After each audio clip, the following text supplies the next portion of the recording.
Bonsoir à tous, bienvenue dans votre magazine Hauts-de-France Business consacré aux entreprises de chez nous dans le Nord et le Pas-de-Calais. Avec ce soir le marché de la livraison qui est énorme en France et dans la région avec plus de 300 000 tonnes de déchets d'emballage par an. Alors comment éviter le gaspillage? Le nordiste mondial Relais, spécialiste des colis en point relais depuis 25 ans chez nous, vient de lancer des colis réutilisables.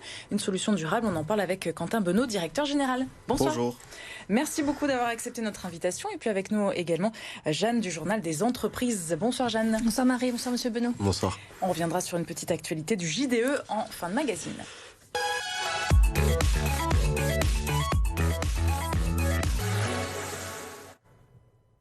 Mondial Relais basé à M, puis récemment à Villeneuve-d'Ascq depuis une vingtaine d'années. Vous vous êtes associé à une start-up spécialisée qui s'appelle Ipli, basée au Havre. Elle vous apporte son expertise sur les produits et les services, sur ces colis réutilisables. C'est quoi en 2 mots? Complètement.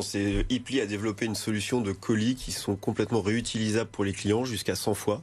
Et donc, dans le cadre des échanges entre particuliers, les personnes vont pouvoir récupérer ces emballages et les réutiliser pour renvoyer des colis à d'autres particuliers et ainsi de suite. Parce que vous, à la base, vous n'êtes pas sur le colis, justement, vous êtes sur les étiquettes et sur ces échanges. Alors nous, on est vraiment sur le transport de colis entre des e-commerçants et des particuliers, ou entre des particuliers d'un point relais à un autre point relais, ou d'un locker à un autre locker.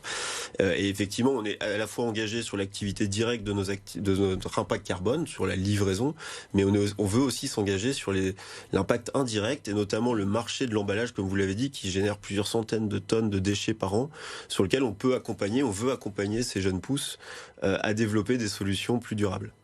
Et là, pour l'instant, vous avez quelques partenaires qui les utilisent, c'est ça, ces emballages? Alors, dans le principe, oui, effectivement, on a cofinancé une série d'emballages que propose Ipli avec le logo Mondial Relais, et on les a fournis à certains de nos clients e-commerçants, des grands noms du e-commerce comme des Cdiscount et autres, des entreprises engagées comme Balzac Paris par exemple.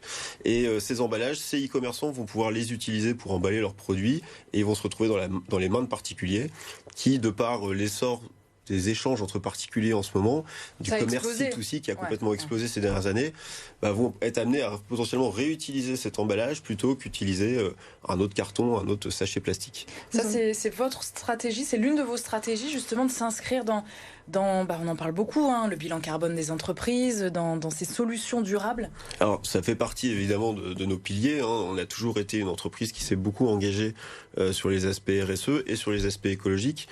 On a renoncé il y a quelques années à faire de la livraison à domicile pour ne faire que de la livraison hors domicile, dans des points relais, dans des lockers, de par le fait que ce soit une solution plus économique et plus écologique grâce à la massification qu'on fait sur le dernier kilomètre. Le fait de ne pas livrer un colis à chaque particulier, le fait de livrer une vingtaine, une trentaine, une quarantaine de colis à un commerçant ou dans un lockers, on permet ainsi de réduire les impacts carbone de notre activité et réduire aussi les coûts, puisqu'on met moins de camions sur la route tout simplement. Et aujourd'hui, Mondial Relais, c'est combien de colis traités par an? Alors on avait traité en 2021 140 millions de colis en France, livrés en France. On a fait en 2022 177 millions de colis. Donc on affiche encore une croissance à 2 chiffres, malgré un contexte économique en 2022 qui était peut-être moins favorable que 2021. En tout cas, les chiffres de la FEVAD au niveau du e-commerce. Parce qu'on était plus en crise sanitaire. Voilà, on avait le post-effet Covid avec en plus une crise économique, on va pas se cacher, avec du coup des chiffres du e-commerce publiés par la FEVAD qui sont plutôt flat ou en régression par rapport à 2021.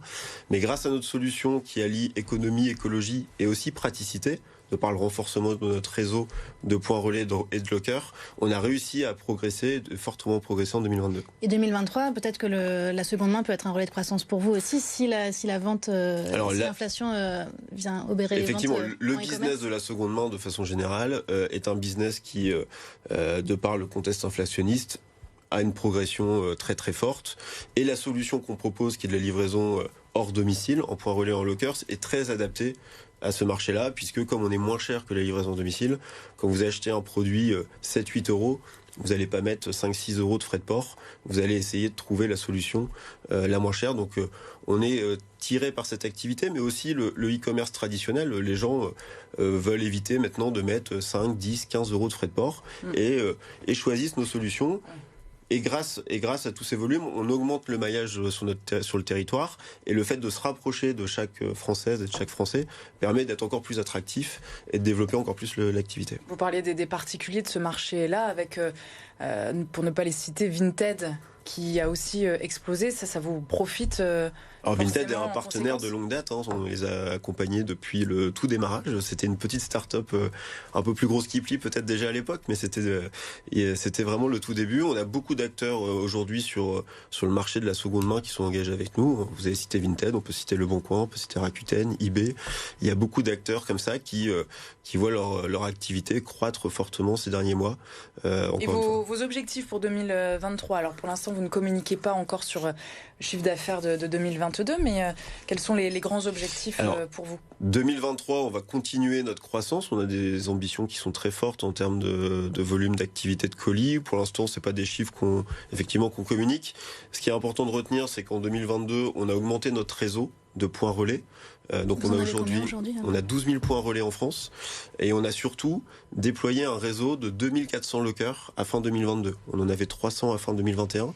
On en a 2400 à fin 2022. Ça, c'est l'avenir ? Le lockers, aujourd'hui, ça va venir être en complément de l'activité de point relais, dans le sens où ça nous permet d'aller dans des endroits où il n'y a pas forcément de commerçants.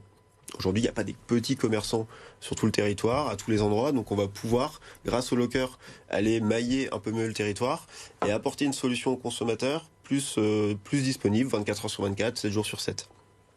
Et donc en 2023, on prévoit d'installer 3000 lockers supplémentaires sur le territoire pour porter notre réseau. Y compris dans notre région, ça fonctionne bien ? Y compris dans la région. On a énormément de lockers qui se sont implantés dans la région et on travaille dans la région aussi, mais on en parlera à un autre moment, sur des partenariats avec les collectivités locales, avec les partenaires publics pour justement continuer ce maillage, continuer de renforcer notre implantation et réduire ainsi la congestion des villes, de par encore une fois le nombre de camions qu'on limite grâce à nos solutions.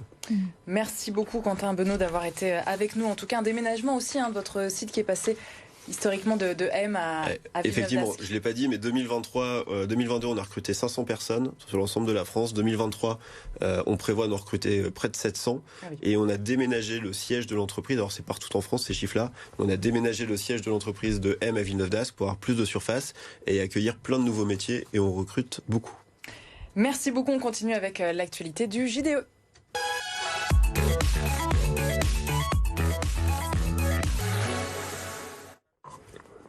Et Jeanne, ce soir, vous nous donnez des nouvelles de Haut la Consigne. Oui, on reste dans l'économie circulaire avec donc Haut la Consigne, une entreprise créée en 2020 à Roubaix et qui promeut la réutilisation des contenants en verre. Les deux créatrices proposent un service de récupération et lavage des bouteilles qui intéresse les brasseurs, les embouteilleurs, mais aussi les producteurs de jus de fruits, de soupe et j'en passe. L'entreprise vient d'investir à Neuville-en-Ferrain pour se doter de sa première laveuse industrielle avec 2 lignes de lavage qui pourront traiter 30 millions d'unités par an. Parce que la réutilisation intéresse tous les secteurs désormais. Oui, le potentiel est assez énorme. Juste quelques chiffres. Dans les Hauts-de-France, c'est chaque année 500 millions de bouteilles en verre, de bière et de vin qui sont utilisées. Et réutiliser une bouteille, c'est économiser 75% d'énergie, 80% de CO2 et 50% d'eau. Et avec en plus la pénurie de verre qui sévit en ce moment, le sujet intéresse forcément les brasseurs et les vignerons, mais pas que. Où la consigne est approchée par des traiteurs et des fabricants de cosmétiques qui cherchent à réduire leurs coûts et leur empreinte carbone. Merci beaucoup. Jeanne, on se retrouve la semaine prochaine. Merci à tous les deux. Merci. Pour un nouveau numéro de Hauts-de-France Business. À demain pour C'est votre emploi.